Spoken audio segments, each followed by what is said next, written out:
Hello मेरे प्यारे बच्चों, क्या हाल चाल। बढ़िया साहब। उम्मीद है मेरे प्यारे रसगुल्ले एकदम मजे में होंगे और तैयारी भी बेहतर चल रही होगी। प्यारे बच्चों, आज की ये वीडियो फिजिक्स के क्लास की दूसरी वीडियो है, यानी ये पहले चैप्टर का सेकंड लेक्चर है। फर्स्ट में हमने कूलाम के नियम को बहुत ही सिंपल तरीके से देखा है और आज के इस वीडियो में 3 टॉपिक कवर करेंगे। पहला वैद्युत बल रेखाएं, दूसरा वैद्युत क्षेत्र और तीसरा वैद्युत क्षेत्र की तीव्रता। तीन के तीनों टॉपिक बहुत ही इंटरेस्टिंग है, बहुत ही सिंपल तरीके से इनका पोस्टमार्टम करने वाले हैं। और हाँ, जिनको नहीं पता है बच्चों, हम 12th फिजिक्स 2025 करके प्लेलिस्ट बना दिए हैं।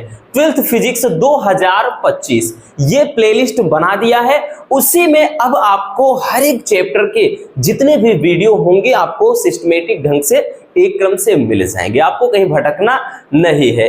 क्लियर। चलिए बच्चों, आज हम देख लेते हैं इसमें 3 के तीनों टॉपिक को। चलिए, तो सबसे पहले हम देखेंगे कि वैद्युत बल रेखाएं क्या है। रटना नहीं है, हम हमेशा से बोलते हैं बच्चों कि फिजिक्स को कभी आप रटिए ही ना। वैद्युत बल रेखाएं किसे कहते हैं, इतना समझिए। तो यहां पर बच्चों हम क्या करते हैं, तो चलिए इसको बहुत ही सिंपल तरीके से समझते हैं। हमने क्या किया बच्चों, एक धन आवेश यहां पर ले लिया, एक ऋण आवेश है, ठीक है। एक धन आवेश मान लिया बच्चों, एक ऋण आवेश मान लिया।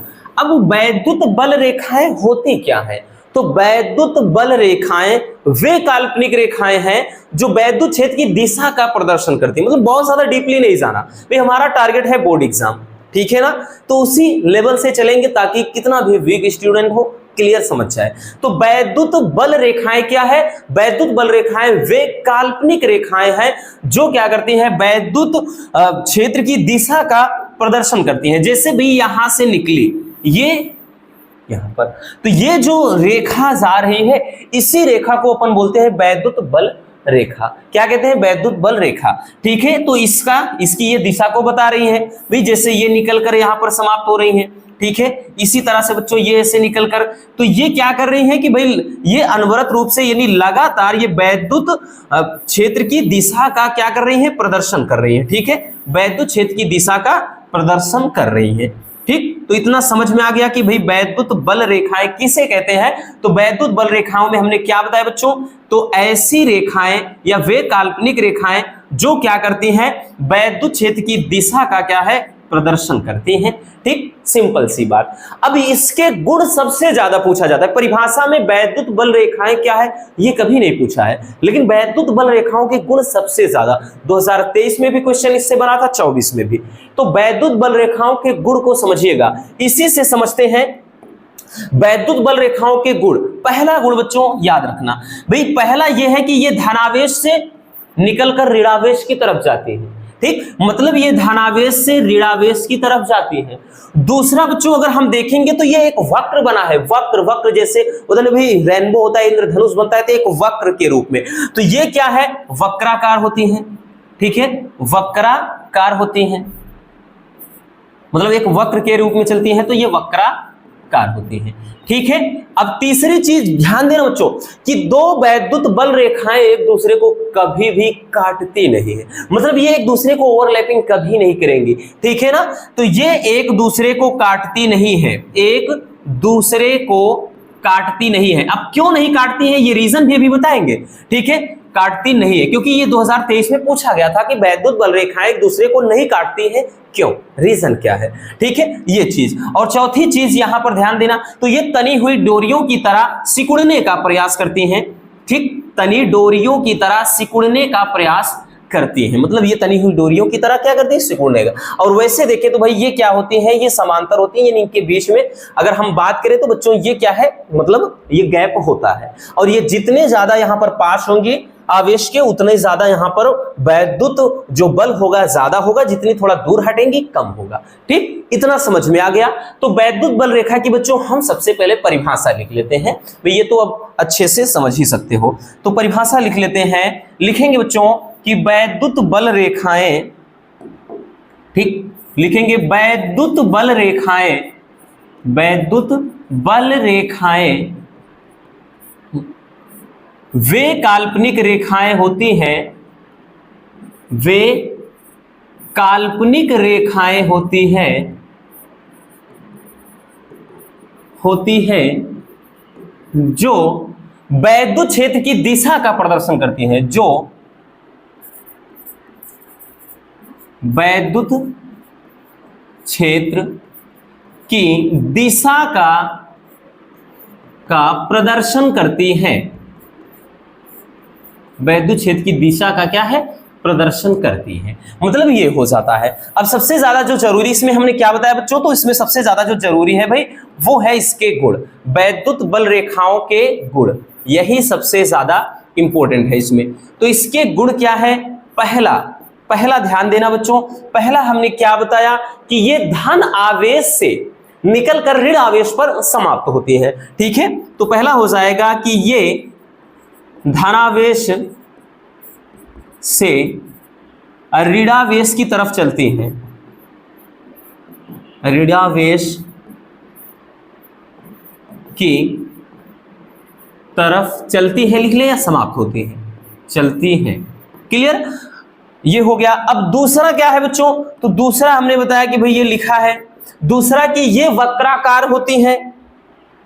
ठीक है, लिखेंगे बच्चों कि ये वक्राकार होती हैं, वक्राकार होती है।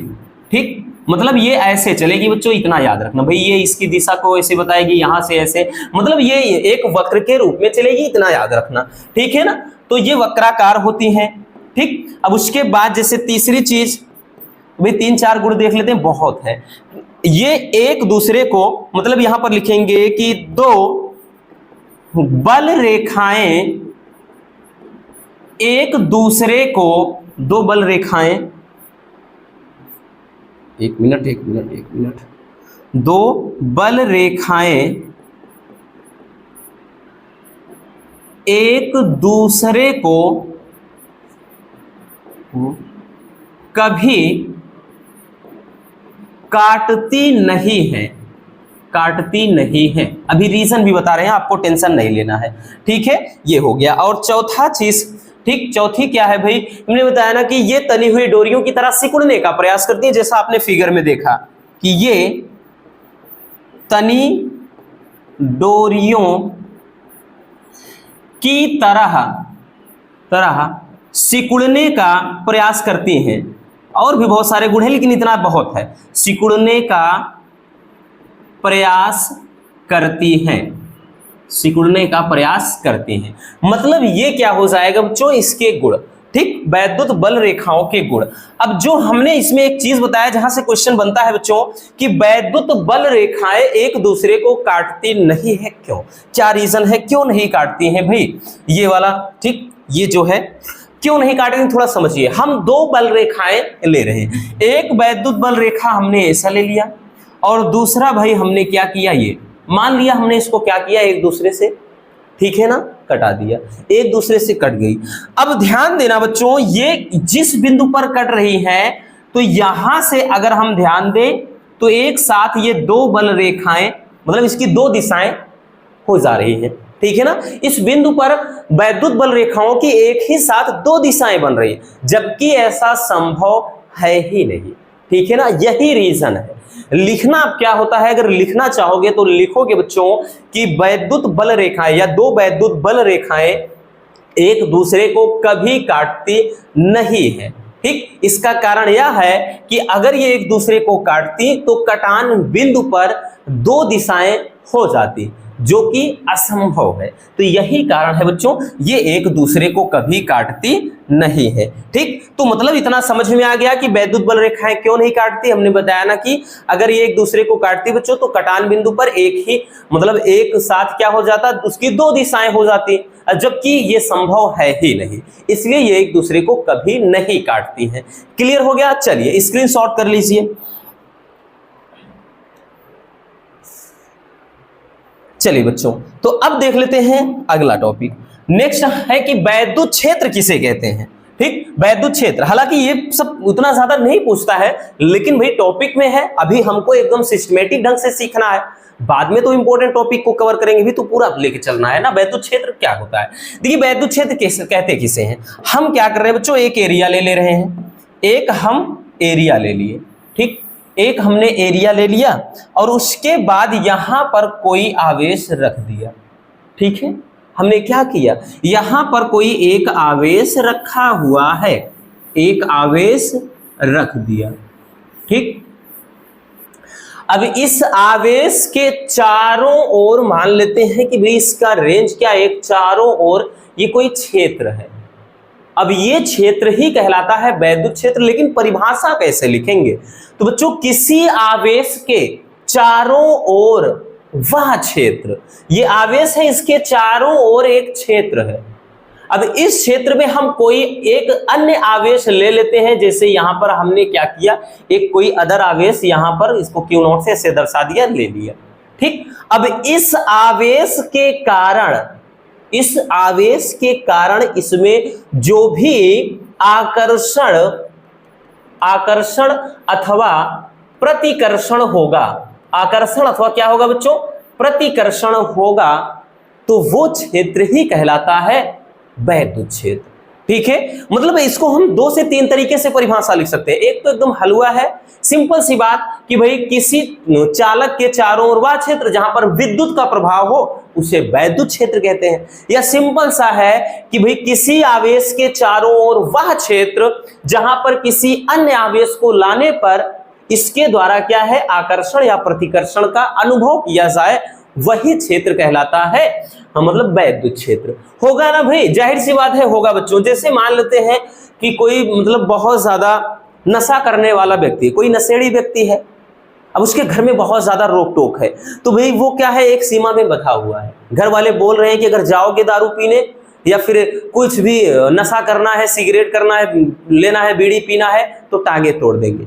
लेकिन क्या है, वो घर की 4 दीवारी में मान लो बंद है और बाहर से उसके दोस्त बोतल दिखा रहे हैं, बोलेंगे चलो जुगाड़ है, चलना है, तो वो क्या करेगा भाई, जाहिर सी बात है कि ये वाले जो हैं, यानी जो अन्य हरामी दोस्त हैं, ये क्या करेंगे, इसको लालच दे रहे हैं। तो ये जो क्षेत्र बंधा हुआ है, यही क्षेत्र ही तो कहलाता है बच्चों वैद्युत क्षेत्र। यानी किसी आवेश के चारों ओर वह क्षेत्र जिसमें किसी अन्य आवेश को लाने पर इसके द्वारा आकर्षण या प्रतिकर्षण होता है, तो उस क्षेत्र को ही कहते हैं वैद्युत क्षेत्र। मतलब ये एक क्षेत्र है, इस क्षेत्र के चारों तरफ ये पूरा सीमा जो है, यही रेंज कहलाता है वैद्युत क्षेत्र। और यहां तक आप कोई आवेश जैसे ही रखोगे तो इस आवेश के कारण या तो भाई आकर्षण होगा या प्रतिकर्षण। अब आकर्षण प्रतिकर्षण कब होगा वो पहले भी बताया बच्चों। अगर ये प्लस वाला है भाई, ये अगर प्लस है, ये भी प्लस है, तो क्या हो जाएगा, प्रतिकर्षण हो जाएगा। लेकिन ये प्लस है, अगर ये वाला माइनस में है, तो भाई ये क्या है, आकर्षण हो जाएगा। ठीक है ना, सिंपल सा लॉजिक। ठीक, चलिए बच्चों अब देख लेते हैं भाई परिभाषा कैसे लिखना है। एकदम आसान तरीके से लिखेंगे, परेशान मत रखना बच्चों। लिखेंगे कि किसी आवेश के चारों ओर वह क्षेत्र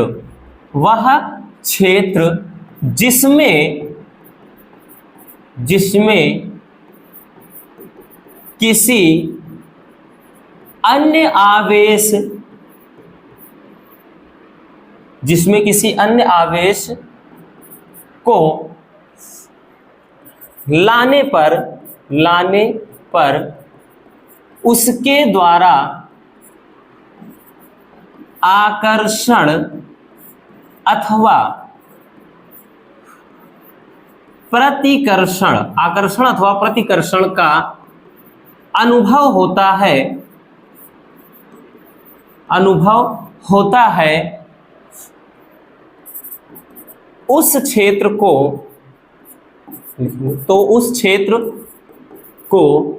वैद्युत क्षेत्र कहते हैं। ठीक, सिंपल सी बात बच्चों, इतना याद रखना।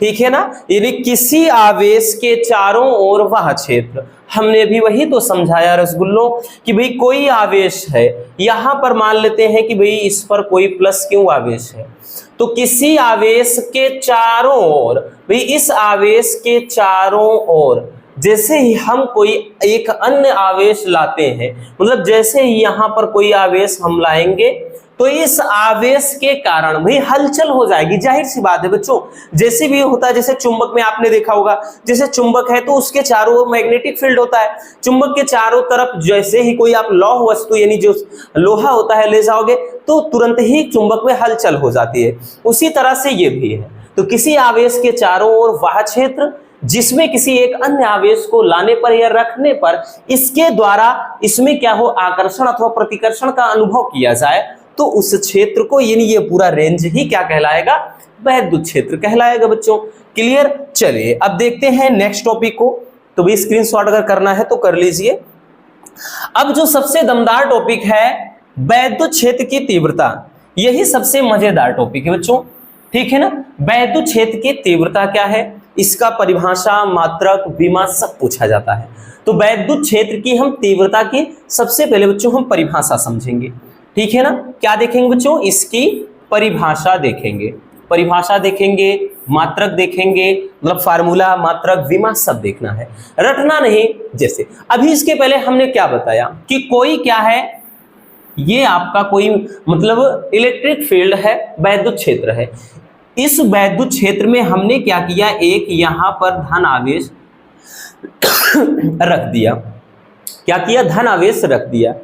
तो भाई जाहिर सी बात है कि ये वैद्युत क्षेत्र है, तो इस वैद्युत क्षेत्र के कारण चारों तरफ मैग्नेटिक मतलब इलेक्ट्रिक फील्ड है, तो इसके कारण एक बल का अनुभव किया जाएगा, ठीक है ना। इस पर यानी क्या हो जाएगा, एक बल का अनुभव होगा, यानी बल लगेगा। तो मतलब एकांक धन परीक्षण आवेश पर क्यू नॉट लिख देते हैं, तो इसको एकांक यानी इस पर मान लेते हैं कि इसकी क्या है, क्यू बराबर 1 है। तो एकांक धन परीक्षण आवेश पर लगने वाले बल की मात्रा को ही या लगने वाले बल की तीव्रता को ही क्या कहते हैं, वैद्युत क्षेत्र की तीव्रता कहते हैं। क्लियर। अब दिक्कत नहीं होना चाहिए, ठीक। परिभाषा समझ में आ गया बच्चों। हमने क्या बताया, परिभाषा बताया कि एकांक धन परीक्षण आवेश, एकांक, ठीक, एकांक धन परीक्षण आवेश पर लगने वाले बल की तीव्रता को ही एकांक धन परीक्षण आवेश पर लगने वाले बल की तीव्रता को वैद्युत क्षेत्र की तीव्रता कहते हैं। क्या कहते हैं बच्चों, वैद्युत क्षेत्र की तीव्रता कहते हैं, ठीक। वैद्युत क्षेत्र की तीव्रता कहते हैं, मतलब परिभाषा समझिएगा। अब इस मतलब परिभाषा हमने क्या बताया, फार्मूला आप समझिए, और इसे दर्शाते हैं ई से, ये भी लिख देंगे कि इसे ई से दर्शाते हैं, ठीक। इसे ई से क्या करते हैं बच्चों, दर्शाते हैं, ठीक है। क्लियर हो गया। चलिए अब देखिए हमने क्या बताया, फार्मूला ई बराबर क्या लिखेंगे, तो भाई इसमें यही कह रहा है कि एकांक धन परीक्षण आवेश पर लगने वाले बल की तीव्रता को यानी एफ ऊपर हो जाएगा और क्यू नॉट नीचे। क्यू नॉट का मतलब धन परीक्षण आवेश, ठीक। परिभाषा यही तो कह रहा है बच्चों कि एकांक धन परीक्षण आवेश पर लगने वाले बल की तीव्रता को ही या एकांक धन परीक्षण आवेश पर लगने वाले बल को ही क्या कहेंगे, तो कहेंगे वैद्युत क्षेत्र की तीव्रता।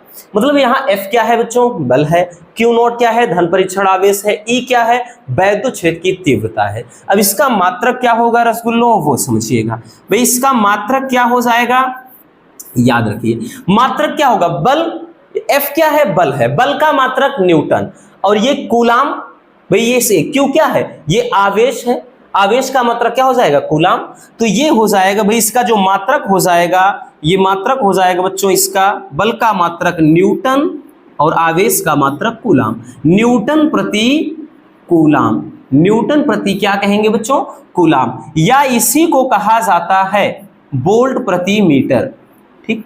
वोल्ट प्रति मीटर इसका एक मात्रक ये भी होता है। अगर राशि की बात आए भाई, अगर पूछ लिया जाए कि राशि कौन सी है, तो जाहिर सी बात है बच्चों इसमें बल की दिशा की बात कर रहा है, भाई इसमें दिशा है तो राशि कौन सी होगी, सदिश राशि हो जाएगी, इतना याद रखना। क्लियर बच्चों, ठीक है। इतना याद रखना, ठीक। तो न्यूटन प्रति कूलाम या वोल्ट प्रति मीटर इसका मात्रक हो जाएगा। राशि कौन सी है? सदिश है। ये फार्मूला है आपका। अब इसके बाद आता है डायमेंशनल फार्मूला, यानी इसका विमा क्या हो जाएगा बच्चों? विमा सबसे ज्यादा जरूरी है, ठीक। हर एक राशि का विमा निकालना आपको आना चाहिए। हमने पहले भी इसके बारे में चर्चा किया है। अब देखिए इसको निकालेंगे कैसे, थोड़ा समझ लेते हैं। मान लेते हैं कि भाई आपको नहीं निकालना आता, डोंट वरी, आपको टेंशन लेना ही नहीं है इसके बारे में। भाई बल है F बराबर m इंटू ए होता है बच्चों, ठीक। अब m का विमा क्या होता है? तो m द्रव्यमान है तो m ही रहेगा। अब त्वरण है A बराबर क्या होता है? v अपान t। त्वरण बराबर वेग परिवर्तन बटे समय होता है। अब वेग का विमा होता है L, मतलब यहां पे ध्यान देना, ये वेग का विमा होता है LT इनवर्स 1। क्यों? क्योंकि वेग बराबर होता है विस्थापन बटे समय। अब विस्थापन है तो भाई ये दूरी वगैरह रहेगा तो इसका L से ही लिखते हैं, ये T है तो LT इनवर्स 1 किसका? वेग का, और नीचे T है तो इसलिए जो त्वरण का हो जाएगा वो LT इनवर्स 2 इसका विमा ये हो जाएगा। इसीलिए बोल रहे हैं विमा कैसे निकालें। लगभग 17-18 लाख बच्चों ने देखा है, आप भी जाकर पहले उसको देख लेना, वो वाली हमारी वीडियो, ठीक है ना। तो ये LT इनवर्स 2 हो जाएगा इसका A का। M का केवल यही होता है तो MLT इनवर्स 2 ये किसका है बच्चों? बल का विमा है, ठीक। ये F का विमा है। और नीचे क्या है? नीचे Q है तो भाई Q बराबर I इंटू T होता है बच्चों, I इंटू T। अब I है धारा, धारा का मात्रक एम्पियर होता है तो इसका A ही हो जाएगा, T का T। तो नीचे यहां पर A T हो जाएगा, ठीक है। मतलब ये चीज हो जाएगा। अगर इसको हम ऊपर ले जाएंगे तो ML T के घात, ये भाई यहां पर समझो 1 है, ऊपर जाएगा -1 तो ये 3 हो जाएगा, A की घात ये ऊपर जाएगा A इनवर्स हो जाएगा। यानी इसका जो डायमेंशनल फार्मूला आया ML, ठीक। मतलब यहां पहले ऊपर ये वाला लिख लेते हैं कि MLT इनवर्स 2 हम डायरेक्टली भी लिख सकते थे लेकिन आपको दिक्कत ना हो इसलिए इस तरह से हम लिख रहे हैं, ठीक। AT मतलब ये वाला जो बीमा है बच्चों वो F यानी बल का है और ये Q का है, ठीक। AT, ठीक। Q बराबर I इंटू T होता है जैसे बताया अभी। अब भाई इसका लिखेंगे तो इसका जो डायमेंशनल फार्मूला हो जाएगा बच्चों वो क्या हो जाएगा? MLT inverse 3 A inverse 1। ये क्या हो जाएगा? वैद्युत क्षेत्र की तीव्रता का विमा, ठीक। समझ में आ गया? तो याद रखना बच्चों ये परिभाषा हो जाएगा, मात्रक इसका ये हो जाता है, राशि सदिश है और डायमेंशनल फार्मूला ये, ठीक। तो ये टॉपिक काफी लाजवाब है। इसमें पूछता है बच्चों कि वैद्युत क्षेत्र की मतलब वैद्युत क्षेत्र की तीव्रता का परिभाषा, मात्रक व विमा लिखिए, ठीक है। ये कभी कभार में तो 3 नंबर में पूछ लेता है, नहीं तो जनरली ये 2 नंबर वाला टॉपिक है। क्लियर? चलिए जल्दी से इसको भी स्क्रीनशॉट कर लीजिए। हो गया बच्चों। तो बस आज के इस वीडियो में इतना ही। उम्मीद है कि ये वीडियो आपके लिए काफी ज्यादा हेल्पफुल रही होगी। अगर वीडियो पसंद आई हो तो प्यार से एक लाइक जरूर कर देना और वीडियो को ज्यादा से ज्यादा अपने दोस्तों तक भी शेयर कर देना ताकि उनकी भी भाई प्रिपरेशन स्टार्ट हो सके। और हाँ, नए हो तो चैनल को सब्सक्राइब भी कर लीजिए। Love you, bye bye, take care.